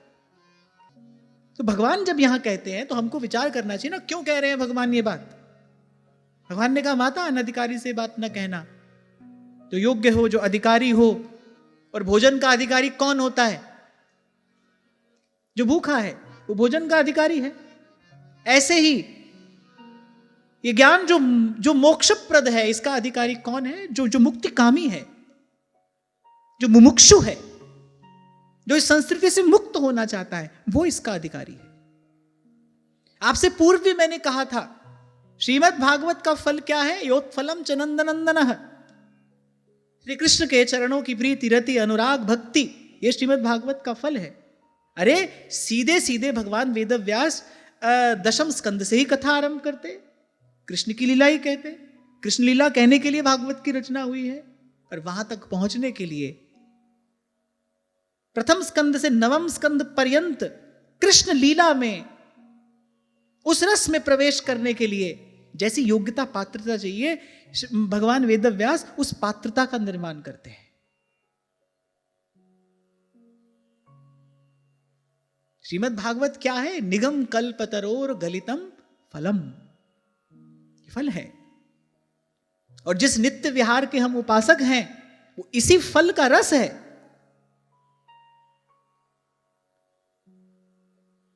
नित्य विहार उपासना, इससे न्यारी कोई वस्तु नहीं है। सेवक जी महाराज कहते सार वेद विधि उद्धरी, सार वस्तु है, इसी का ही सार है। तो 32वें अध्याय के विश्राम में भगवान ने कहा कि माता जी, जो मुझे प्राप्त करना चाहता हो, जिसको मेरे चरणों की भक्ति प्राप्त करने की इच्छा हो, किसी ऐसे से ये सब सिद्धांत, ये सब चर्चा कहनी करनी चाहिए। और अंत में भगवान कहते हैं य इदं शृणुयादंब श्रद्धया पुरुषः सकृत यो वा विधत्ते मच्चित्तः सह्येति पदवीं च मे। भगवान ने कहा मां, जो पुरुष मुझ में चित्त लगाकर इसका श्रद्धा पूर्वक एक बार भी श्रवण या कथन करेगा तो मेरे परम पद को प्राप्त हो जाएगा। और जैसे भगवत गीता के अंत में अर्जुन कहते हैं ना कि गोविंद आपकी कृपा से मेरा मोह नष्ट हो गया। अच्छा, एक बड़ी सुंदर बात वहां प्राप्त होती है, और अर्जुन ने क्या कहा, मेरा मोह नष्ट हो गया और मुझे पुनः स्मृतिर्लब्ध्वा, मुझे पुनः स्मृति हो गई। किसकी? अपने स्वरूप की स्मृति हो गई। कुछ दिन पहले मैंने आपसे यही कहा था, संत क्या करता है, वो आपको आपके स्वरूप की स्मृति कराता है। ज्ञान वही है जो जीव को उसके स्वरूप की स्मृति करा दे। जीव का वास्तविक स्वरूप क्या है? ईश्वर अंश जीव अविनाशी, चेतन अमल सहज सुख राशि। और इससे भी आगे, जीव कृष्णेर नित्य दास,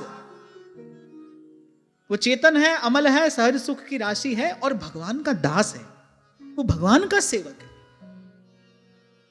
जैसे ही श्रीमद् वल्लभाचार्य महाप्रभु की कृपा से सूरदास जी को भगवत लीला की स्मृति हुई, भगवत लीला गाई, तो कहते हैं अब मेरा मन वहां आ गया जहां आना चाहिए था। मेरो मन अनत कहां सुख पा। देखो, भगवान एक बड़ी सुंदर बात कहते हैं, गोस्वामी जी कहते हैं, मम दर्शन फल परम अनुपा, जीव पाव निज सहज रूपा। या जीव के स्वरूप में भगवान ने दो बात कही, एक तो निज स्वरूप और सहज स्वरूप। मानस अद्भुत है। गोस्वामी जी एक एक चौपाई में जाने क्या क्या समेटते चले हैं। जितना चिंतन करो उतना कम है, हर बार कुछ नवीन अनुभव होता है। कह रहे मम दर्शन फल, मेरे दर्शन का फल, कह रहे परम अनुपा, बड़ा अनुपम है मेरे दर्शन का फल।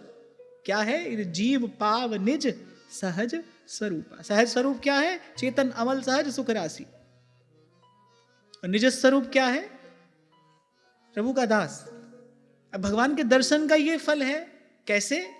बोले जैसे ही हमारा दर्शन करता है। अब ये बात श्री रघुनाथ जी कह रहे हैं, वो मर्यादा पुरुषोत्तम है, वो इसी प्रकार से कहते हैं। कन्हैया को कहनी होती तो गोपी सीधी जा रही है, कंकड़ मार के मटुकिया फोड़ते हैं,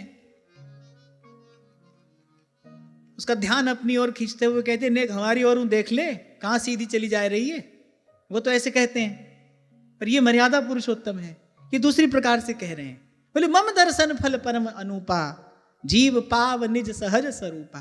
भगवान कह रहे भाई, जब जीव को हमारा दर्शन होता है, हम इतने प्यारे हैं, हम इतने मधुर हैं, हम इतने सुंदर हैं, हम इतने मनमोहक हैं, हम ऐसे प्रेम स्वरूप हैं कि हमारा दर्शन करते ही जीव के मन में इच्छा होती है, इनकी क्या सेवा करूं।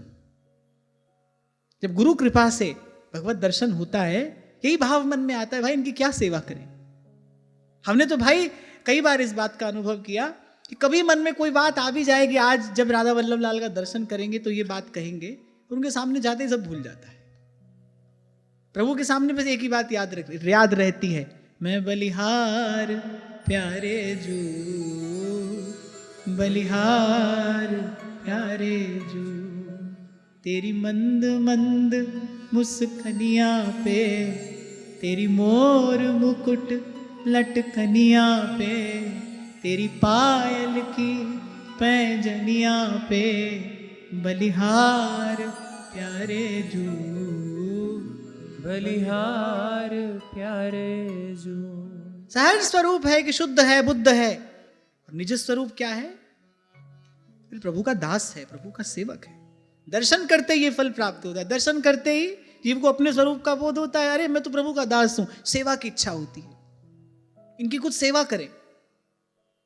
तभी दर्शन हुआ जानना चाहिए, जब श्री जी का दर्शन करते ही, जब लाल जी का दर्शन करते ही सेवा की इच्छा हो, भाई क्या सेवा करें। तभी सूरदास जी कहते हैं, दीन वचन संतन संग दरस परस की जय, दीन वचन संतन संग दरस परस की जय। इसलिए हमारे यहां भी जब भावुक भावना करता है तो सदा वो अपनी गुरु सखी का ही अनुगमन करता है, गुरु सखी की ओट में ही प्रियालाल के निकट जाता है। गुरु सखी की ओट में ही सेवा करता है। संतन संग दरस परस कीजय। क्यों? राम सिंधु घन सज्जन धीरा, चंदन तरु हरि संत समीरा। राम सिंधु। कितनी भी प्यास लगी हो, पर भाई खारे पानी के समुद्र के पास खड़े होकर कोई प्यासा अपनी थोड़ी प्यास नहीं बुझा सकता। अनंत जल राशि है, पर प्यासा अपनी प्यास नहीं बुझा सकता। बादल वही जल बरसाता है, समुद्र का ही जल है, पर जब बादल बरसाता है तो कहते हैं उस जल में औषधीय गुण होते हैं। वर्षा का जल संचय करने योग्य होता है। राम सिंधु घन सज्जन धीरा, चंदन तरु हरि संत समीरा। यही बात तो व्यास जी ने कही, बड़े हरि के जना कियो बड़ो उपकार, हरि सो धन हृदय दियो छुड़ा दियो संसार। व्यास बड़े हरि के जना, जिनको हरि सो मित्त। अच्छा, संत भगवान को अपना दास कहें, कुछ भी कहें, पर भगवान के तो वो नित्य सखा है, नित्य सुहृद हैं। गा गा कर प्रभु कहते हैं, हम भगतन के भगत हमारे, हम भगतन के भगत हमारे। तो संत स्वरूप का बोध कराता है। सत्संग से क्या होगा? अपने सहज स्वरूप का ज्ञान होगा। तब लगेगा अरे कहां चक्की में पिस रहे थे आज तक, हम तो प्रभु के हैं। हमारा धर्म, हमारा कर्म तो प्रभु की सेवा है। हमको तो जो करना है वो प्रभु की सेवा समझकर करना है। हमारे लिए और कोई कर्तव्य नहीं है। सेवक का एक ही कर्तव्य है, सहज स्नेह स्वामी सेवकाई। सेवक का एक ही कर्तव्य है, स्वामी की सेवा में उसका सहज स्नेह हो। श्री रघुनाथ जी ने धर्मोपदेश किया, लक्ष्मण जी ने कहा भाई हम सब ये नहीं जानते, हम ये सब नहीं जानते, नहीं समझते। मोरे सबहि एक तुम स्वामी, दीन बंधु भरत जी को समझाया सबने। भरत जी ने कहा कि हित हमार सियपति सेवकाई। हम एक ही बात जानते हैं, हमारा हित श्री रघुनाथ जी की सेवा में है।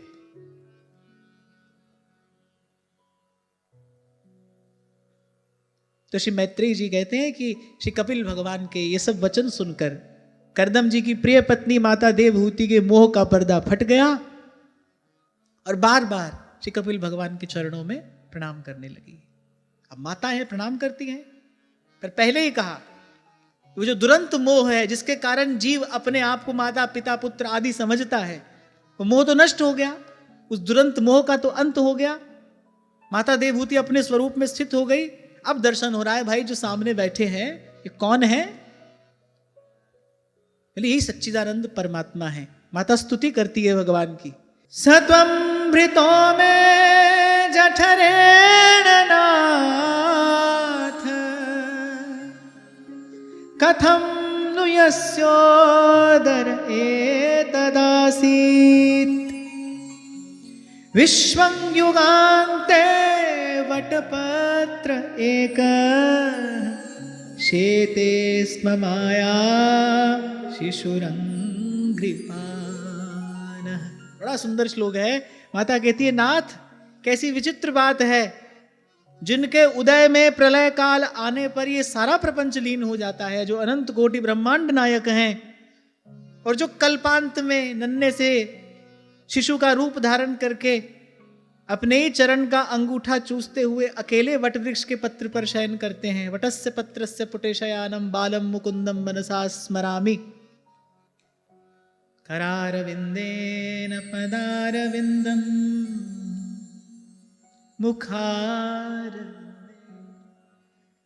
देखिए देखिए भगवान की कभी वो झांकी।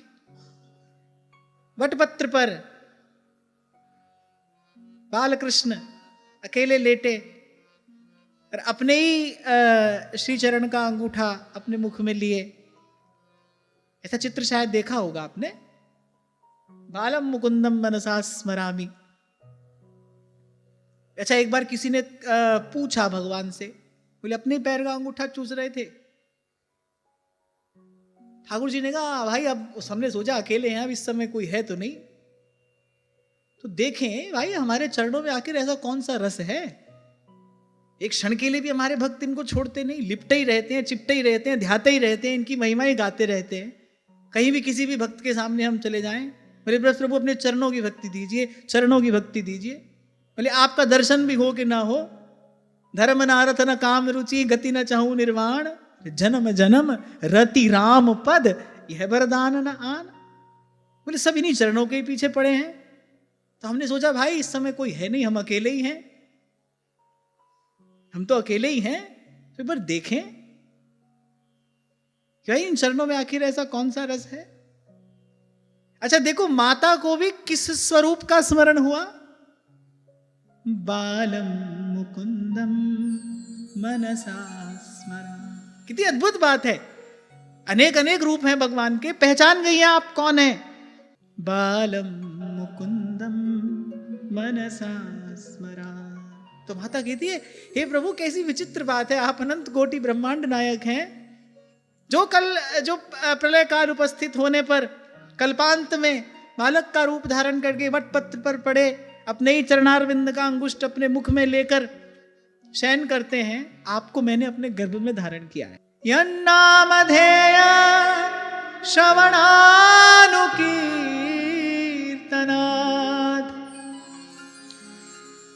यत्प्रहवणाद्यात् स्मरणादपि क्वचित्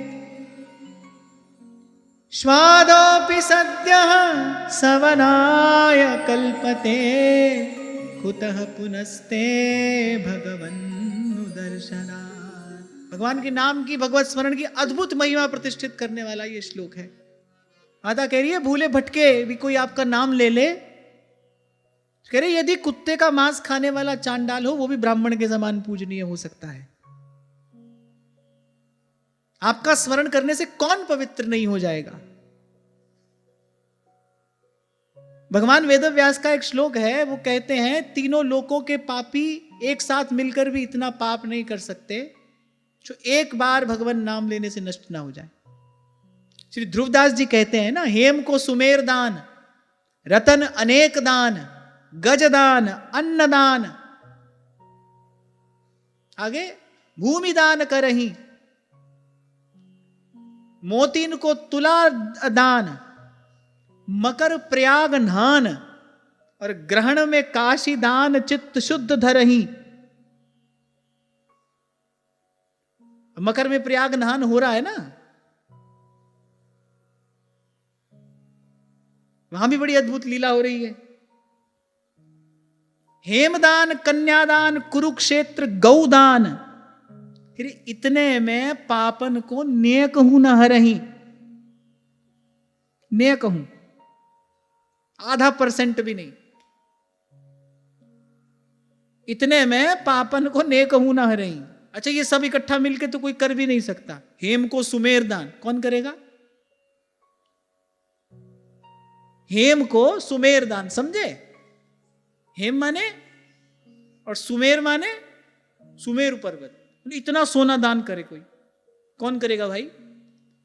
तो हेम को सुमेर दान, फिर रतन अनेक दान, गज दान, अन्न दान, भूमि दान करही, मोतिन को तुला दान, मकर प्रयाग धान, ग्रहण में काशी धान, ग्रहण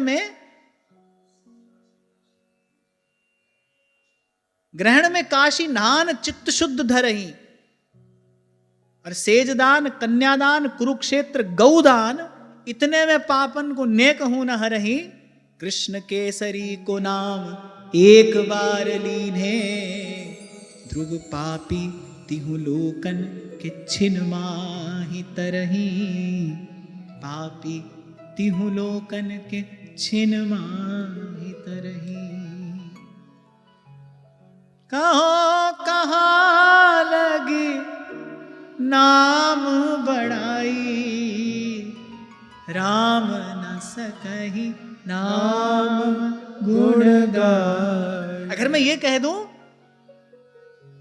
कि सत्संग और भगवान नाम स्मरण यही भागवत धर्म है तो अनुचित नहीं होगा। श्रीमद् भागवत में इसी धर्म की प्रतिष्ठा की गई है। देखो महापुरुषों का सत्संग हुआ, पूरी श्रीमद् भागवत सत्संग ही तो है, सच्चर्चा ही तो है। महापुरुषों का संग हुआ और सब महापुरुष सत्संग के पश्चात क्या कह के चले हैं, वे नाम जपो। तो पूरी भागवत में है क्या, सत्संग और भगवान नाम, यही भागवत धर्म है। और महादेव ने इसी भागवत धर्म में सदा सुप्रतिष्ठ रहने की प्रार्थना प्रभु से की है। पद सरोज अनपायनी भक्ति सदा सत्संग, भक्ति सदा सत्संग। तो माता कहती है आपके नाम स्मरण की ऐसी अद्भुत महिमा है, आपका दर्शन होके कोई कृतार्थ हो जाए इसमें क्या संशय है। दर्शन हो जाए फिर तो कहना है क्या। माता कह रही भाई मैंने तो आपको गोद में खिलाया है, मेरा कल्याण कैसे नहीं होगा। अच्छा, इस संवाद के आरंभ में ही माता ने कह दिया था प्रभु मेरी जन्म परंपरा का तो अंत हो चुका है, क्योंकि मैंने आपको गोद में खिलाया है, आपका दर्शन, आपका संग, आपका सेवन मुझे प्राप्त हुआ है। आगे कहती है माता कि प्रभु वह चांडाल भी इसी से ही तो श्रेष्ठ है कि उसकी जिह्वा के अग्रभाग में आपका नाम विराजमान है। अहोबत श्वपचो तो गरीयान यद जिह्वाग्रे वर्तते नाम तुभ्यम, कि उसकी जिह्वा के अग्रभाग में आपका नाम विराजमान है। माता कहती है जो श्रेष्ठ पुरुष आपका नाम उच्चारण करते हैं, कहने उन्होंने तप, हवन, तीर्थ स्थान, सदाचार का पालन, वेदाध्ययन सब कुछ कर लिया। जिनके हृदय श्री राम बसे, तिन और को नाम लियो न लियो, जिनके हृदय श्री राम बसे। अच्छा देखो, इतने बड़े संवाद के बाद अंत में आए कहां, भाई नाम जपो। और केवल इतने ही संवाद के बाद नहीं, पूरी भागवत जी के बाद कहां पहुंचेंगे, नाम संकीर्तनम यस्य। अब कोई कहे भाई सीधी सीधी ये बात क्यों नहीं कही, ये सब कहने की आवश्यकता क्या थी। भाई वो सब किए बिना नाम में जैसी प्रीति होनी चाहिए, सेवक जी महाराज नाम जपने को तो कहते हैं, पर कैसे जपने को कहते हैं, कहते प्रीति सहित यह नाम कहाई, संतत सकल सुनऊ चितलाई, श्री हरिवंश प्रसाद प्रताप जस। प्रीति सहित यह नाम कहाई। प्रीति कहां से आएगी भाई, अंतःकरण जब तक शुद्ध नहीं होगा, उस विशुद्ध प्रेम का स्फुरण भीतर में होगा कैसे। प्रेम बीज उपजय मन माही, तब सब विषय वासना जाए। जब तक ये नहीं होगा तब तक विशुद्ध प्रेम का स्फुरण नहीं होगा। जब तक विशुद्ध प्रेम का स्फुरण नहीं होगा, विषय वासना नष्ट नहीं होगी। जब तक विषय वासना नष्ट नहीं होगी तो यह जो एक मन बहुत ठौर कर कहूं कौन सच उपायो। जब तक विषय वासना है तब तक तो भाई जीव माया का ही चिंतन करेगा, मायापति का कैसे करेगा, भगवान में प्रीति कैसे होगी। ये जो सब कहा गया है किस लिए भाई, ये सब करने के बाद क्या होता है, प्रभु के नाम में प्रीति होती है। अनेक अनेक जन्म के साधन करने के बाद देवर्षि क्या प्राप्त करते हैं, दिन रात श्रीमन नारायण नारायण श्रीमन नारायण नारायण नारायण श्रीमन नारायण नारायण श्रीमन नारायण नारायण नारायण। इस प्रकार भगवान की महिमा का, भगवान के नाम की महिमा का, भगवान के स्वरूप की महिमा का, भगवान के स्मरण की महिमा का अनेक अनेक प्रकार से गान करने के बाद, भगवान की अनेक अनेक प्रकार से स्तुति करने के बाद अंत में माता कहती है प्रभु बारंबार आपको प्रणाम करती हूँ, प्रणाम करती हूँ, प्रणाम करती हूँ, क्योंकि आपका जो जीव पर उपकार है उसका प्रत्युपकार केवल एक ही प्रकार से किया जा सकता है, आपको प्रणाम करके। अंजलि पर मस्तक किए विनय भक्ति के साथ, नमस्कार मेरा तुझे, होवे जग के नाथ, होवे जग के नाथ। कृष्ण जिनका नाम है, वृंदावन जिनका धाम है, ऐसे श्री भगवान को बारंबार प्रणाम है, बारंबार प्रणाम है। बात उस समय की है जब अभी बाईसा मेवाड़ में ही विराजती थी। कोई वृंदावन आ रहा था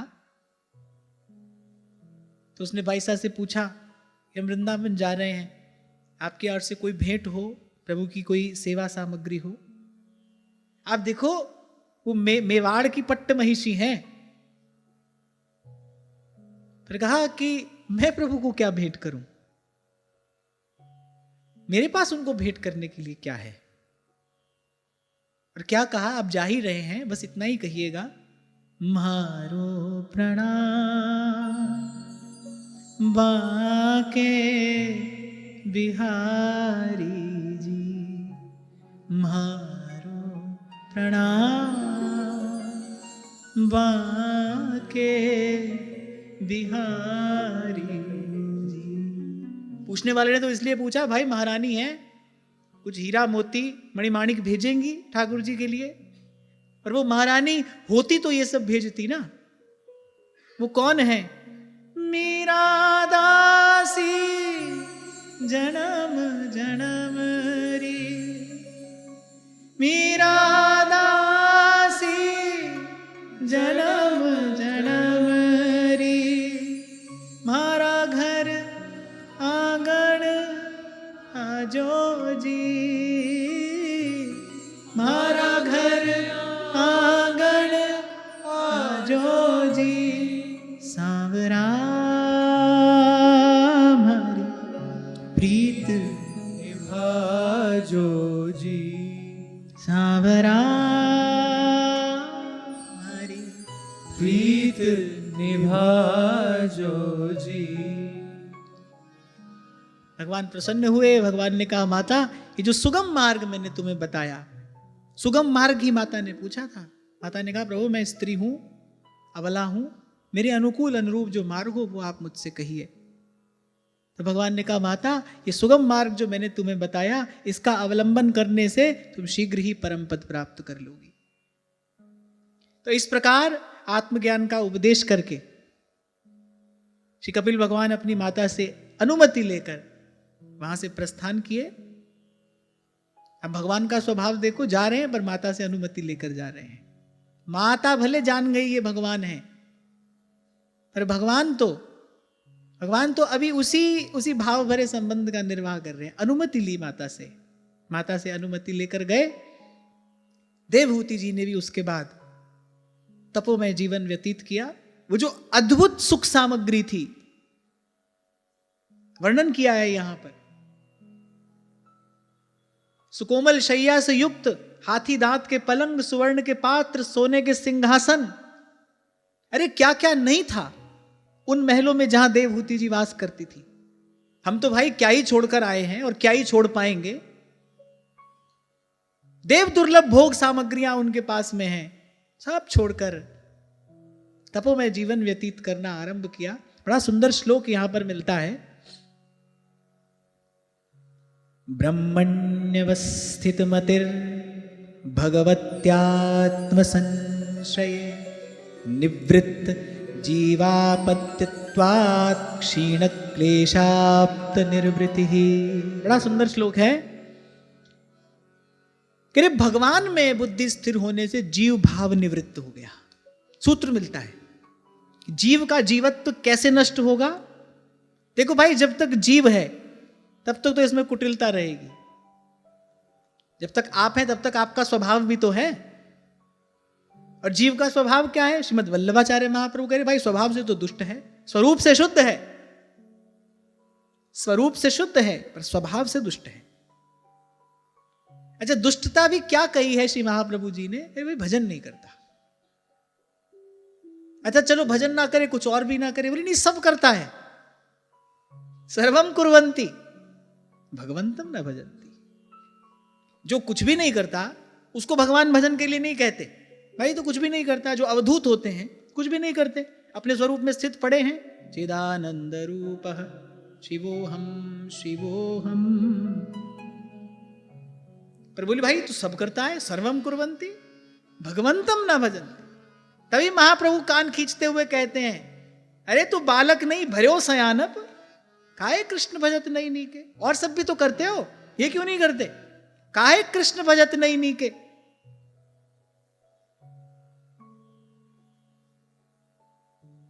तो जब तक जीव में जीवत्व है तब तक तो वो कुटिलता रहेगी। तो यहां बड़ा अद्भुत सूत्र मिल रहा है कि भगवान में बुद्धि जब स्थिर हो जाती है कि जीव का जीवत्व नष्ट हो जाता है। इन्हीं नैनन सब सुख देखे, जीवन जन्म सफल करी लेके। ये कब संभव होता है? जब जीव का जीवत्व नष्ट होता है, उस सहचरी भाव की स्थिति हो जाती है। तभी श्री नागरीदास जी अपनी वाणी में पहला दोहा कहते हैं, कह रहे जब लग वस्तु न बदलई और फुरे न जहां तहां भाव, पंथ पावनो कठिन है कीजे कहा उपाव। जब लग सहज न बदलई और फुरे न जहां तहां भाव, जब तक स्वभाव ना बदले और यत्र तत्र भाव का स्फुरण ना हो। इसी प्रसंग में भगवान ने कहा पूर्व में कि मंदिर में बैठकर तो मेरी पूजा करता है और बाहर मेरी बनाई सृष्टि में आकर गुण दोष देखता है, राग द्वेष के बंधन बांधता है। भगवान ने कहा ऐसी पूजा से मैं प्रसन्न नहीं होता। अब देखो भाई, हम तो सब ऐसी पूजा ही कर रहे हैं। मंदिर के भीतर तो श्री जी करते हैं और बाहर आकर श्री जी की ये सब लीला है। विश्वंभर सब जग आभास।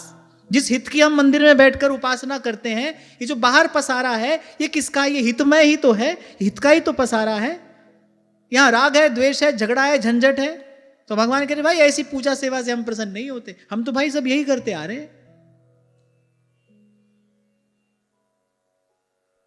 तो श्री नागरीदास जी कह रहे जब लग सहज न बदलई, स्वभाव न बदल जाए जब तक, फुरे न जहां ता भाव, अरे पंथ पावनो कठिन है कीजे कहा उपाव। और जीव का जीवत्व नष्ट होना कितना कठिन है कि जैसे लहसुन अपनी दुर्गंध छोड़ दे, इतना कठिन है। जिसके पास आंख नहीं हो वो भी उसकी गंध से ही तो पहचान जाएगा, भाई ये क्या है? लहसुन है। झट से कहेगा लहसुन है, देखा नहीं है, गंध से पहचान गया। उसकी वस्तु का वस्तुत्व है। ऐसे जीव का जीवत्व है, वो कैसे नष्ट होता है? जब भगवान में बुद्धि स्थिर हो जाती है।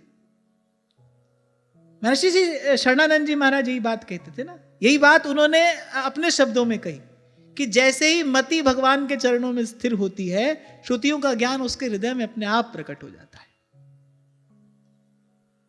आपने मुझे बताया था महाराज जी, बाद में अब जब मैं धीरे धीरे उनकी वाणी का चिंतन कर रहा हूं तो मैं देखता हूं कि बात तो उन्होंने सभी श्रुति शास्त्र सम्मति कही है, केवल अपने शब्दों में कही है। भाषा शास्त्रीय न हो, बात वही कही है, वही सिद्धांत है, एकदम वही सिद्धांत। तो महाराज श्री यही बात कहा करते थे, कह रहे जैसे ही मति भगवान में स्थिर होगी, कह रहे सारा ज्ञान भीतर स्वतः प्रकट हो जाएगा। और आपको मैंने कहा था वही ज्ञान कल्याण करता है जो भीतर प्रकट होता है। बाहर से लादा गया जो ज्ञान है वो तो सर का बोझ है, वो तो दंभ अभिमान बढ़ाता है। जब भगवान की कृपा से और अंतर में ज्ञान जब स्फुरित होता है, ज्ञान का आलोक जब भीतर प्रकाशित होता है, तब जीव का कल्याण होता है, तब मति शुद्ध होती है। अब भगवान में मति स्थिर कैसे हो? भगवान में मति स्थिर कैसे हो? तो एक ही उपाय है, नाम उपाय है नीक। बिखरे मन को धीरे धीरे धीरे धीरे समेट लेगा नाम जप। इसीलिए मैंने कहा संस्कृति का मूल है काम वासना, काम वासना की निवृत्ति का उपाय है नामोपासना। काम वासना में दो शब्द है ना, काम वासना। गुरुदास जी ने तो काम कामना वासना मनते कर सब दूर।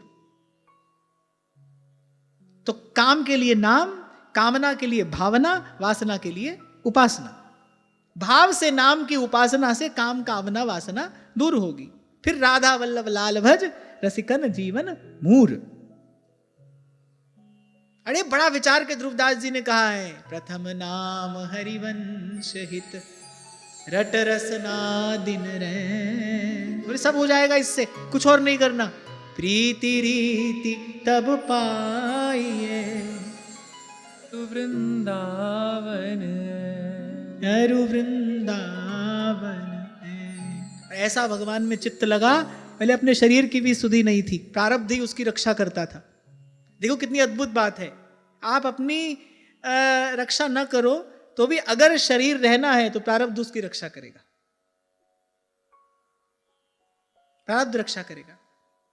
महापुरुष इसी रहस्य को जानकर सर्वतो भावेन भगवान के आश्रित हो जाते हैं। भाई जब तक रहना है तब तक रहेगा।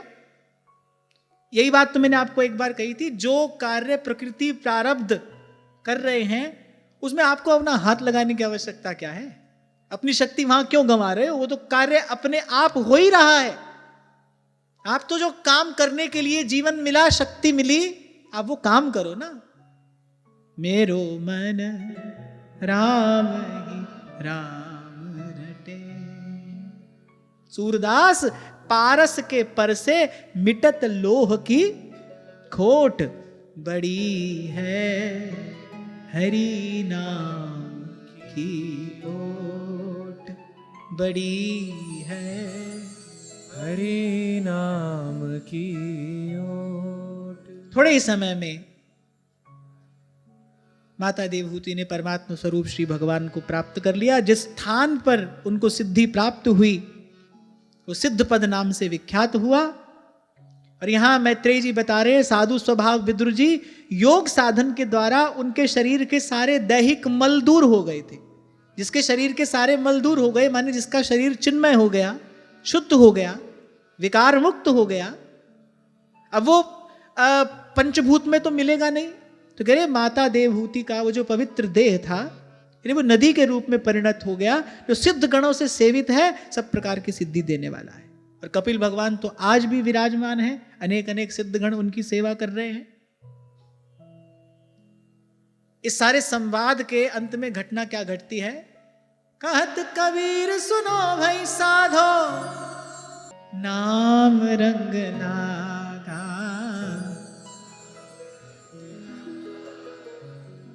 राम रंग लागा, तन गुदड़ी मन धागा, हरि रंग लागा रे माई, नाम रंग लागा, नाम रंग लागा माई, नाम रंग लागा, नाम रंग लागा माई, राम रंग लागा। तन गुदड़ी मन धागा, हरि रंग लागा रे माई, नाम रंग लागा, नाम रंग लागा माई, राम रंग लागा, नाम रंग लागा माई, राम रंग लागा। हंसा की गति हंसा जाने, हंसा की गति हंसा जाने, हंसा की गति हंसा जाने, हंसा की गति हंसा जाने। कहाँ जाने गो कागा, हरि रंग लागा रे माई, नाम रंग लागा, नाम रंग लागा माई, नाम रंग लागा, नाम रंग लागा माई, राम रंग लागा। कहत कबीर सुनो भाई साधो, कहत कबीर सुनो भाई साधो, कहत कबीर सुनो भाई साधो, मन का संशय भागा, हरि रंग लागा रे माई, नाम रंग लागा, नाम रंग लागा माई, राम रंग लागा, नाम रंग लागा माई, राम रंग लागा, नाम रंग लागा माई, राम रंग लागा। राम रंग लागा माई, राम रंग लागा। हंसा की गति हंसा जाने, हंसा की गति हंसा जाने, हंसा की गति हंसा जाने, कहाँ जाने गो कागा, हरि रंग लागा रे माई, नाम रंग लागा, नाम रंग लागा माई, राम रंग लागा, नाम रंग लागा माई, राम रंग लागा।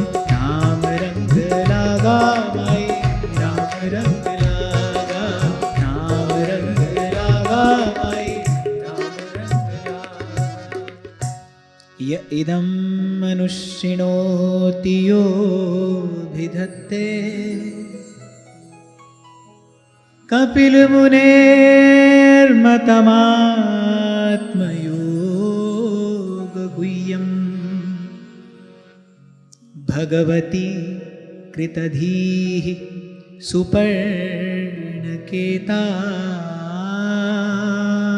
उपलभते भगवत्पदारविन्दम्